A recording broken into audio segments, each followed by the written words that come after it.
संसार के लोगों के बारे में का ही किया जाए।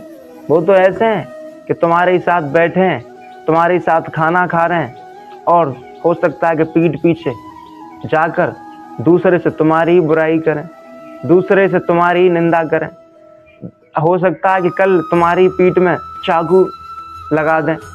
ये लोगों का स्वभाव बन चुका है। इसलिए ठोंक बजाकर रिश्ते बनाओ, क्योंकि आज के दौर में धोखेबाज ज़्यादा हैं, आज के दौर में छलबाज ज़्यादा हैं, आज के दौर में वफादार लोग कम हैं।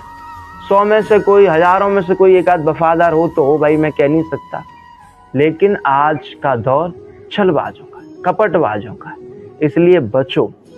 यदि इनसे बच जाओगे तो दुख से ही बच जाओगे। और मैं आपको एक बात और कह दूं कि सबसे ज़्यादा धोखा, सबसे ज़्यादा छल वही करता है जो हमारा अपना होता है, जिसको हमारी कमियां पता होती, क्योंकि हम जिसको अपना समझते हैं उसी को हम अपनी कमियां बताते हैं कि मेरे अंदर ये कमी है, मेरे अंदर ये अवगुण है।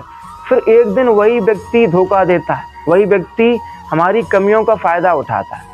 आप किसी को कोई अपनी प्राइवेट बात बता दो, फिर वही सब में फैलाएगा, वही आप पर बोझ बनेगा, वही आप पर भारी होगा। ये लोगों का काम है।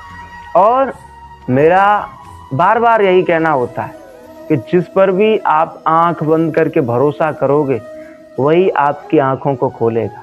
हाँ, जिसको आप सबसे अच्छा मित्र समझते होगे, जिसे आप सबसे अच्छा प्रेमी समझते होगे, वही आपकी हंसी उड़ाएगा, वही आपको धोखा देगा, वही आपके साथ छल करेगा, क्योंकि लोगों का स्वभाव है धोखा देना। इसलिए यह धोखे से बचना है, छल से बचना है, तो संसार के लोगों पर भरोसा न करके ठाकुर जी पर भरोसा करो, राधा रमन लाल जी पर भरोसा करो। यदि आपने राधा रमन लाल जी पर भरोसा कर लिया तो आप धोखे से बच सकते हो।